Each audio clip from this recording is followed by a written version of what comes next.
It's a sunny Tuesday afternoon. Mostly just having well, I say quick visit up. It's never quick with me because I'm just so slow.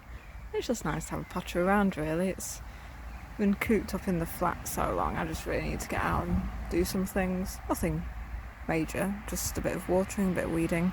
The main thing, of course, is we're having a cold snap tonight, and then Sunday and Monday night as well, I think. The weather apps don't seem to be able to make their mind up what the temperature's going to be. I think it's going to be maybe 3 or 5. So things are going to need to be fleeced. Obviously the lettuce at the end, that's already been done. But the little Valmain lettuces that I planted in, I think I'm going to fleece those. I mean, I should have done it before, but they definitely need doing. My poor old sprouting broccoli, they're going to finally get the mini cloches that Sylvia gave me. I don't think I need to sort of stake them in. They should be held relatively well under the net tunnel. I mean, the net tunnel won't be flush with the ground, but it doesn't need to be if they've got the cloche on. Unfortunately, the poor little brocks aren't looking very well at all. Someone has been getting in and having a right old nibble. I think it's probably snails, so that's a shame. The cloche should keep them out. I mean, if they don't survive, I've got loads on the balcony that are a bit stronger, a bit healthier, so if all else fails, I'll pop them in. Oh, speak of the devil. Snails. My greatest enemy. Well, that should be relatively secure at least. I mean, whether they'll actually help to protect the little broccolis from the cold night, I don't know, but they definitely won't be flying off again, and if they are, then something very suspicious is happening. Now, my wee little lettuces have survived. They may be a little droopy at the moment because I just gave them good water, so they might have got a bit splattered by the deluge. But they are still standing, which is something, but they will definitely need fleecing though for the cold nights, I think, so that'll be something else to do. Maybe I shouldn't have put them next to the onions after all. Maybe I should have shoved them with the big garden lettuces, but oh well, hindsight's 2020. Once again, pretty variable results for the poor old lettuces. Some of them, I think, are definitely on the way out. Interestingly, in the middle, so maybe they are too warm in the middle. Maybe it's just a coincidence that I happen to put the weakest ones there. Little spinaches are coming up. One of the spinaches that I planted a while ago has died, but one of them's definitely still with us, so that's something. I've earthed up the tatties a wee bit. There's not much in the way of stem poking out, just a lot of leaves, so they may not need doing. Plus, I think I did plant them reasonably far down, but I guess a little bit of earthing up doesn't hurt. The beans have survived as well as I expected, i.e. not very well. Unfortunately, this one's also been given a right old nibble. The others aren't looking too bad, but obviously the growing tips have snapped fairly well, but there's still some good leaves on, so hopefully they'll survive the frosts, and then they'll have a second spurt and they'll just keep on going. The ones that Tom and Sylvia gave me, they were quite a bit more stocky, so they're looking okay. Hopefully they all survive the cold snap. Morning everyone, it's Thursday lunchtime. Just a quick dash up really to check on things. The poor old sprouting broccoli are not looking well. The snails have definitely been having a munch. So I've popped on a few of these little pebbly things I had lurking in the back of the cupboard to try and keep them off. I think there's kind of conflicting information online about whether sharp stones help to keep off slugs and snails, but you know, I'll take whatever I can get really.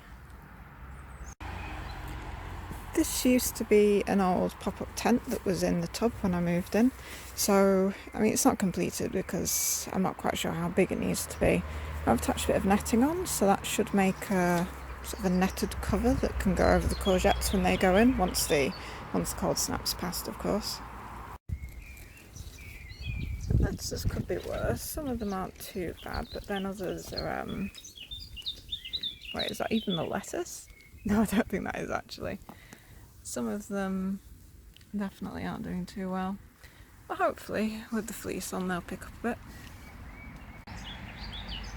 beetroot definitely look a lot better. I mean, obviously those ones have still been nibbled a bit because that's just some leftover damage from when they first went in before the netting was on.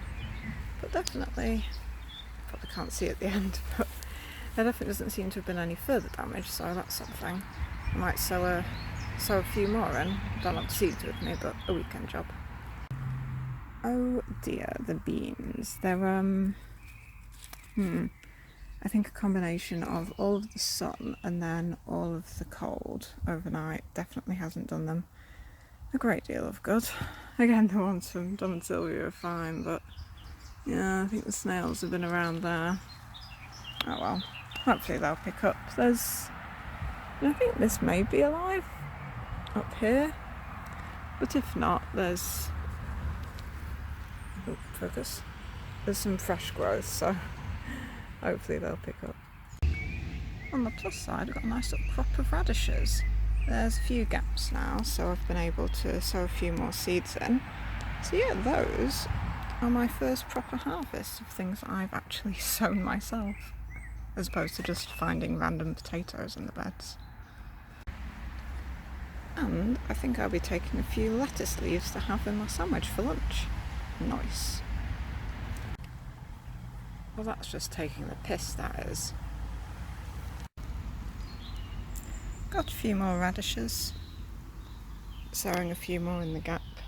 I'm actually fairly indifferent to radishes, really. It's just, I don't know, I think I'm just growing them for an easy win, to be honest. First strawberries coming along. Exciting. This may or may not be the pack choice starting to come up. It's a bit difficult to tell apart from just regular weed seedlings, to be honest. Oh dear, these poor chaps do not look happy.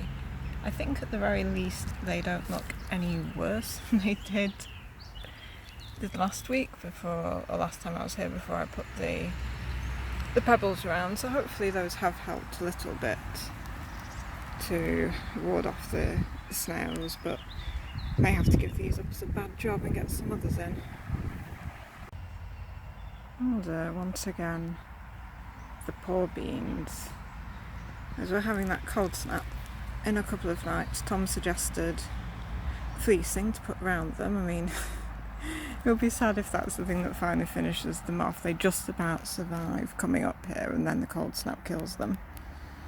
Not quite sure how it's going to work. I mean, it's one thing putting fleece on your lettuces, it's another thing to put it on beans, but I'll give it a go.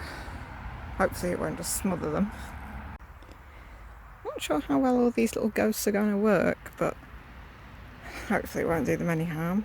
I haven't bothered doing the ones that Tom and Sylvia gave me, not because I want them to die or anything, but they do look fairly solid little things, unlike my poor excuse for beans, so hopefully they'll be able to cope a bit better. That and I'm just lazy. This has well been established. A few other bobs and bits. I've planted the last of some old cosmos and zinnia seeds that I've had lurking around there.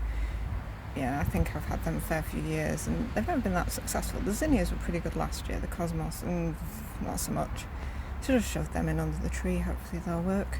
Also a couple of velvet queen sunflowers. They're not original seeds, they're ones I kept from last year. And they're usually reasonably successful, although they haven't been in the flat for some reason. They've just, I don't know, they just sort of collapsed.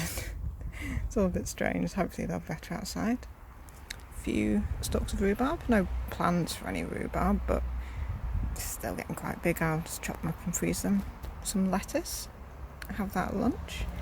And I've been helping out in the wildlife wilderness area, relining the pond, and I found this pot, which will be useful because I've run out of pots. I've had so many Romanesco broccoli seedlings that I'm bereft of pots, so that'll definitely come in useful.